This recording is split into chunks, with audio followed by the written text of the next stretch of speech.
Hello guys, welcome to our YouTube channel. तो देखिए, मैं आपका दोस्त अबे आज आप लोगों के साथ लेकर आया हूँ वीडियो। जिन भी स्टूडेंट ने दिल्ली यूनिवर्सिटी सोल में एडमिशन लिया है सेमेस्टर 1 के अंदर, उन बीकॉम प्रोग्राम और बीकॉम ऑनर्स में उनके सेमेस्टर 1 के एग्जामिनेशन कुछ बीकॉम प्रोग्राम वालों के चल रहे हैं, बीकॉम ऑनर्स वालों के स्टार्ट होने वाले हैं।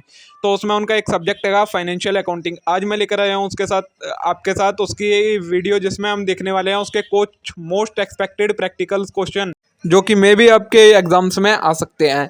अगर इस टाइप के ही लगभग सारे क्वेश्चंस आने हैं, यही पैटर्न होगा, बस आपके इनमें डिजिट और कुछ एडजस्टमेंट्स का फ़र्क होगा।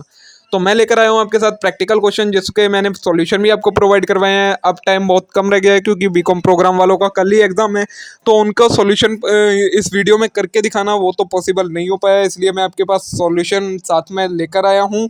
और आप इन्हें सॉल्व करके देखिएगा। अगर आपको कोई भी डाउट होता है तो आपको टेलीग्राम चैनल, मेरा कम्युनिटी पोस्ट में लिंक डले हुआ है, वहाँ पर आप टेलीग्राम ग्रुप पर मेरे को मैसेज करिएगा, वहाँ पर आपके डाउट सॉल्व कर दिए जाएंगे। ठीक है, तो चलिए अब बिना देर किए शुरू करते हैं हम अपनी आज की वीडियो। उससे पहले अगर आपने चैनल को सब्सक्राइब नहीं किया तो चैनल को जरूर सब्सक्राइब कर लें, इस वीडियो को ज़्यादा से ज़्यादा शेयर करें और वीडियो को लाइक करना ना भूलें। तो चलिए शुरू करते हैं। तो देखिए, ये है आपका first question. From the following trial balance of Geeta you are required to prepare trading and profit and loss account and balance sheet as on date. क्या है आपके पास? ट्रायल बैलेंस के बैलेंसेस दिए गए हैं, trading and profit and loss account बनाना है, आपको बैलेंस शीट बनानी है। तो देखिए दोस्तों, इसे पूरा सॉल्व करवाना तो पॉसिबल नहीं है क्योंकि टाइम बहुत कम है और आप लोगों को ये वीडियो चाहिए थी, आप लोग डिमांड कर रहे थे। तो मैं इनके आपको साथ में सॉल्यूशन लेकर आया हूँ। सॉल्यूशन में आपको दिखाऊंगा, इनके सारी समझा दूंगा कहाँ कहाँ ट्रांसफर आपको इन चीज़ों को करना है। उसके बाद भी अगर आपको कोई एडजस्टमेंट समझ में नहीं आती है तो आप मेरे को टेलीग्राम चैनल पर जो ग्रुप बना हुआ है उस पर मैसेज करिएगा, उसको मैं ओपन कर दूंगा आज। तो आप वहाँ पर आपके डाउट सभी सॉल्व हो जाएंगे। आप सॉल्यूशन करके उसे सॉल्व करिएगा, पिक भेजिएगा और डाउट पूछ लीजिएगा वहाँ पर। ठीक है, तो देखिए आपके पास ये सारे डेबिट बैलेंस है, ये सारे क्रेडिट बैलेंस है, कुछ एडजस्टमेंट्स है, इन्हें आपको करना है। आपके पास मैं पहले आपको सॉल्यूशन भी दिखा देता हूँ। देखिए, ये आपका trading and profit and loss account बना हुआ है और ये आपकी बैलेंस शीट बनी हुई है। ठीक है, तो देखिए स्टॉक है, स्टॉक आपका balance trading and profit and loss account में डेबिट साइड में आएगा। प्लांट एंड मशीनरी आपकी एसेट साइड में जाएगी बैलेंस शीट में। रेंट आपका P&L में डेबिट साइड में आएगा। डेप्रिसिएशन ऑन मशीनरी P&L में डेबिट साइड में आएगा, लेकिन ये आप प्लांट एंड मशीनरी में से डिडक्ट नहीं करेंगे क्योंकि ये पहले से ही डिडक्ट हो रखा है, ट्रायल बैलेंस में आपको दे रखा है।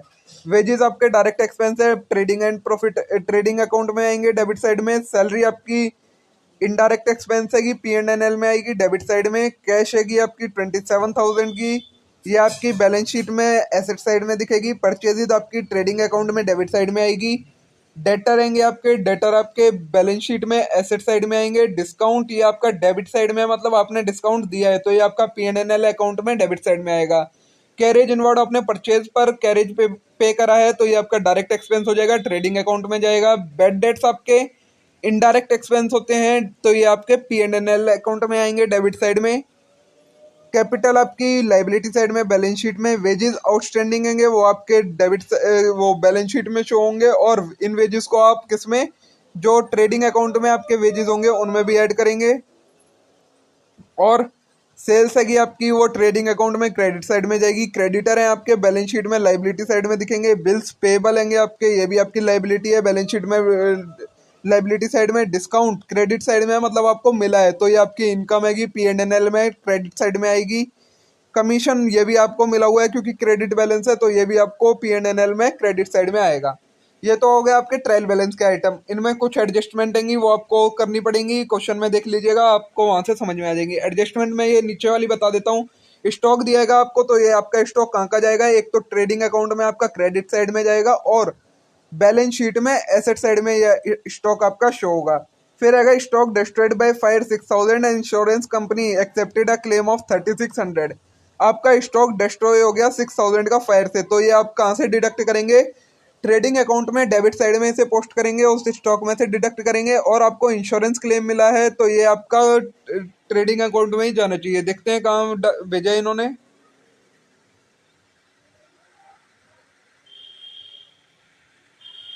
अप्रूवल इन्होंने नहीं करा, एडजस्ट करके अभी हमें मिला नहीं है, ड्यू हुआ है इंश्योरेंस कंपनी ने, इसलिए इन्होंने नहीं करा। अभी हमें क्लेम मिलना बाकी है तो ये हमारा बैलेंस शीट में एसेट साइड में दिखेगा। नेक्स्ट है कि 1600 paid as rent of office was debited to landlord account. जो 1600 रुपये हमने रेंट के पे करे उसे हमने लैंडलॉर्ड के अकाउंट में से डेबिट कर दिया है, मतलब डेटर में इंक्लूड कर दिया। तो डेटर में से ये 1600 कम करेंगे और रेंट में ये 1600 ऐड कर देंगे। जो P&L में रेंट हमने दिखाया होगा उसमें 1600 ऐड करेंगे, बैलेंस शीट में एसेट साइड में से डेटर में से कम कर देंगे। For the writing of further bed date 4000 कुछ बेड डेट तो हमारे 6000 के थे, 6000 के थे, मतलब ये ट्रायल बैलेंस में दिख रहे हैं, मतलब पहले से डेबिट हो रखे हैं डेटर में से। लेकिन जो ये फर्दर बेड डेट है 4000 के, ये हमारे कहीं से डेबिट नहीं है, तो इसे हम P&L में भी इसमें बाकी के जो बेड डेट है 6000 के उनके साथ ऐड करेंगे और बैलेंस शीट में हम इसे डेटर में से डिडक्ट करेंगे। एक और एडजस्टमेंट है, sales include sales on return basis. जो सेल्स हैंगी टोटल वो उनमें से कुछ हैगी सेल्स और रिटर्न बेसिस की, जिनमें से approval for sale of ₹2500 has not received till this the rate of gross profit on the sale. देखिए 2500 रुपए के गुड्स देंगे जो सेल्स में आएंगे, उनमें से 2500 रुपए के गुड्स ऐसे हैं जिनका अप्रूवल अभी हमें नहीं मिला है। तो जिनका अप्रूवल नहीं मिला है वो हम कैसे दिखाते हैं, स्टॉक विद कस्टमर के नाम से दिखाते हैं। और क्या है, 25% का ग्रॉस प्रॉफिट है कॉस्ट पर, तो सेल्स पर ग्रॉस प्रॉफिट कितने का हो जाएगा, 20% का। तो अब इसमें से 2500 में से आप 20% कम कर देंगे तो आपके पास कॉस्ट आ जाएगी, और उस कॉस्ट को आप अपना किसमें से जो आपके गुड्स देंगे उनमें इंक्लूड कर लेंगे। ठीक है, ये आपका कंप्लीट सॉल्यूशन दे रखा हैगा।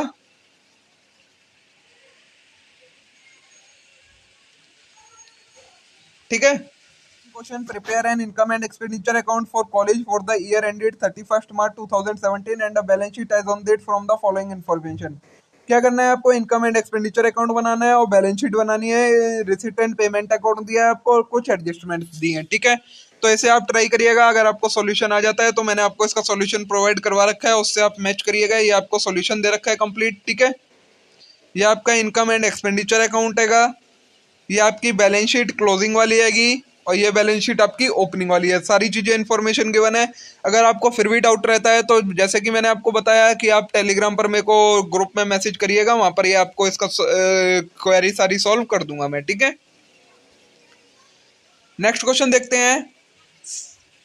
सेकंड क्वेश्चन, थर्ड क्वेश्चन है आपका ये, x purchase the second hand machinery on this 1 February 2015 for 80,000, paid 12,000 for its overhauling and 8,000 for its installation, which was completed by 31st March 2015. The company provides depreciation on its machinery at 20% per annum on diminishing balance method from the date it was put to use and closes its book on 31st December every year. On 1 October 2016, a repair work was carried out on the machinery and itne was paid for the same. The machine was sold on 31st October 2017 for a sum of 21,000 and the amount of itne paid as dismantling charges. Prepare machinery and provision for depreciation on machinery account. देखिए क्या हुआ है, x ने machinery खरीदी 80,000 की, उस पर 12,000 overhauling के लिए दिए, 8,000 इंस्टॉलेशन के लिए दिए। 31 मार्च तक ये सारी चीजें कंप्लीट हुई और मशीनरी वर्क करना स्टार्ट किया। जो एक्स है वो कैसे डिमिनिशिंग बैलेंस मेथड से डेप्रिसिएशन प्रोवाइड करवा रहा है मशीनरी पर 20% पर एनम पर। तो आपको क्या करना है, और वो अपने अकाउंट कब क्लोज करता है, 31 दिसंबर को अकाउंट क्लोज करता है। उसके अलावा उसने 1 अक्टूबर 2016 मतलब एक साल खत्म होने के बाद 31 मार्च दिसंबर 2015 तक नेक्स्ट ईयर में 1 अक्टूबर 2016 को उस मशीनरी में कुछ रिपेयर करवाया 5,000 रुपये का, और उसके बाद उसे 31 अक्टूबर 2017 में बेचा, मतलब उससे भी अगले साल में बेचा जाके। असम ऑफ कितने रुपए में, 21,000 रुपये में बेचा और 2,000 उसके डिसमेंटलिंग चार्जेस पे करे। तो आपको machinery and provision for depreciation account create करना है। तो देखिए ये मैंने आपको इसका सॉल्यूशन प्रोवाइड करवा रखा है, सारी चीज़ें इसमें दी गई हैं, क्लियरली सारी चीज़ें मेंशन है। ये हो गया आपका मशीनरी अकाउंट और ये नीचे दिया है आपको प्रोविजन फॉर डेप्रिसिएशन अकाउंट। ठीक है, आप इससे सॉल्यूशन करके मिलाइएगा, अगर कोई डाउट हो तो मेरे को टेलीग्राम पर पूछ लीजिएगा। ठीक है, नेक्स्ट है कविता परचेज द मशीन फॉर इतने on 1st April 2015. She charges depreciation on straight line method and closes her book on 31st December.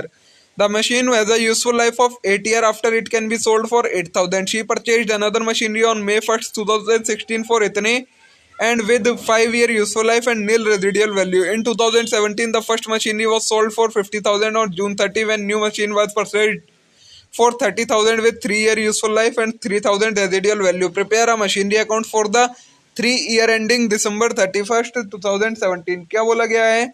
जो ये कविता है, इन्होंने मशीनरी परचेज करी कब? 80,000 की 1 अप्रैल 2015 में। डेप्रिसिएशन ये चार्ज कर रही है स्ट्रेट लाइन मेथड पे। इसमें आपको डेप्रिसिएशन का कोई रेट नहीं दिया गया है, तो आपको जो ये रेजिडियल वैल्यू, कॉस्ट और यूजफुल लाइफ दी गई है, इससे निकालना पड़ेगा। क्या फॉर्मूला होता है? Cost minus residual value upon useful life. तो आपका डेप्रिसिएशन आ जाएगा पर ईयर का। ठीक है, आगे क्या बोला है? जो मशीनरी पहले खरीदी थी उसकी यूजफुल लाइफ 8 साल है और रेजिडुअल वैल्यू है 8,000 रुपये। ठीक है, उसके बाद इन्होंने एक और मशीनरी खरीदी। कब खरीदी? 1 मई 2016 को, और ये अपने अकाउंट क्लोज करती है 31 दिसंबर को। कितने रुपए की खरीदी थी दूसरी मशीनरी? 45,000 रुपये की, 5 साल जिसकी यूजफुल लाइफ है और रेजिडुअल वैल्यू 0 है। अब जो पहली मशीनरी 1 अप्रैल 2015 को खरीदी थी, उसे 2017 में 30 जून को बेच दिया। कितने रुपए की? 50,000 रुपये की। और उस 50,000 में से इन्होंने एक और नई मशीनरी खरीद ली 30,000 रुपये की, जिसकी 3 साल यूजफुल लाइफ है और 3,000 रेजिडुअल वैल्यू है। तो आपको मशीनरी अकाउंट बनाना है तीनों सालों का। तो देखिए, ये आपको सॉल्यूशन प्रोवाइड करवाया गया है, इसमें सारी चीज़ क्लियरली मेंशन दी गई है। इसके साथ में नीचे आपको इसके वर्किंग नोट्स भी गिवन है, आप इसमें से इसे सॉल्व करके देखिएगा। अगर आपको समझ में नहीं आता है तो मैंने आपको तरीका बता ही दिया है, बार बार मैं फिर भी बोलता जा रहा हूँ कि आप मेरे को टेलीग्राम पर इसका सॉल्यूशन भेजिएगा। उसके साथ में आपको कहाँ डाउट आ रहा है मार्क करके मेरे को भेजिएगा, मैं वहाँ पे आपका डाउट सॉल्व कर दूंगा। ठीक है, नेक्स्ट क्वेश्चन है, calculate the value of closing inventory according to weighted average method on 31 March 2019। Weighted average method के अकॉर्डिंग आपको इस सारी इंफॉर्मेशन से क्लोजिंग इन्वेंट्री की कॉस्ट फाइंड करनी है। तो देखिए, 1 मार्च को स्टॉक था आपका, बैलेंस था 600 यूनिट 12 रुपये वाली। 5 मार्च को आपने खरीदी 7,500 यूनिट 13 रुपये के हिसाब से पर यूनिट। मार्च 10 को आपने उनमें से 6,000 यूनिट बेच दी 15 रुपये पर यूनिट के रेट पर। 12 मार्च को आपने और 1,100 यूनिट बेच दी 18 रुपये पर यूनिट के रेट पर। 14 मार्च को आपने खरीदी 5,000 यूनिट 13 रुपये पर यूनिट के रेट पर। मार्च 22 को आपने उनमें से 4,500 यूनिट को बेच दिया 23 रुपये पर यूनिट के रेट पर। मार्च 30 को परचेज रिटर्न आया आपका 500 यूनिट, जो कि आपने 14 मार्च को गुड्स खरीदे थे उसमें से। परचेज रिटर्न नहीं आया, मतलब आपने परचेज को रिटर्न कराया, मतलब आपके पास जो गुड्स आए थे आपने उन्हें रिटर्न करी है 500 यूनिट 14 मार्च वाली। ठीक है, तो आपको इसका क्या बनाना है? वेटेड एवरेज मेथड निकालना है, मतलब कॉस्ट शीट बनानी पड़ेगी आपको पूरी, जिसमें से आपको ये देखिए मैंने आपको ये स्टोर लेजर बनाना पड़ेगा एक तरीके से। ये पूरा मैंने आपको इसका सॉल्यूशन दिया है। वेटेड एवरेज में आप मतलब जो भी आपके जितना भी टाइम होता है उन सभी के वेट्स मानकर तब ये कॉस्ट डिसाइड करते हैं। ठीक है, ये आपको पूरा क्वेश्चन का सॉल्यूशन गिवन है, क्लियरली सारी चीजें मेंशन की गई हैं इसमें सारी कैलकुलेशन के साथ। ठीक है, सेम वही, अगर कोई डाउट हो तो इसे सॉल्व करिएगा और मेरे को टेलीग्राम पर मैसेज करिएगा ग्रुप में।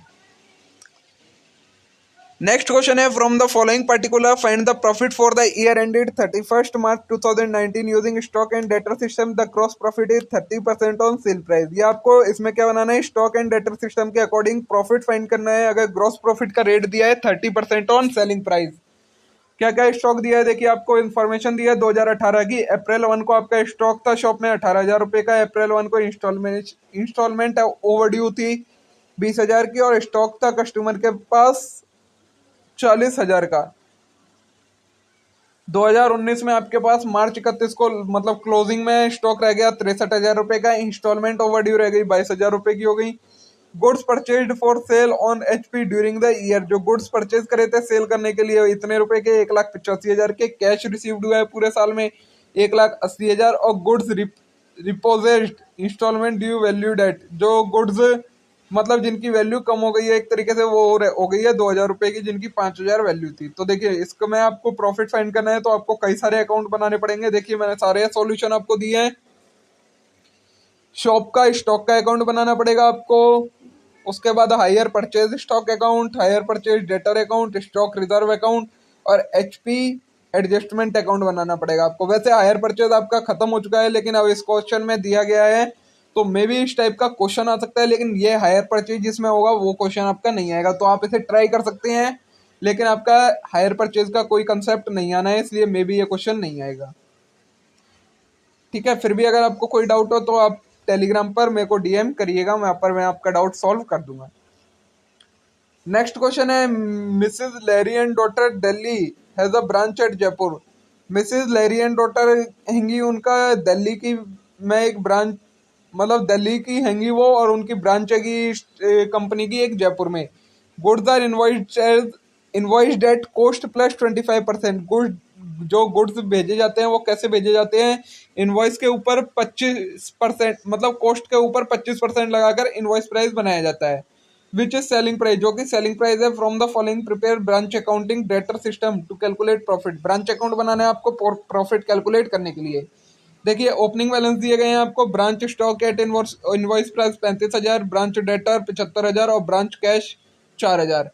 फिर ट्रांजैक्शन क्या क्या हुई है, goods invoice to branch 3 lakh, goods return by branch to head office 12,500, credit sale at branch 1,75,000 और कैश सेल सेंगी 90,000 की। कैश रिसीव्ड हुआ है डेटर से 1,76,000, cash sent for rent and salary to branch, branch को कैश भेजाएगा 28,000 रुपये, डिस्काउंट अलाउड किया है ब्रांच डेटर को 1,000 रुपये का। पीटी एक्सपेंसेस एट ब्रांच हुए हैं 3,000 रुपये के। बैलेंस, अब क्लोजिंग बैलेंस दिया है ब्रांच के स्टॉक का, क्लोजिंग बैलेंस है 60,000 रुपये, ठीक है।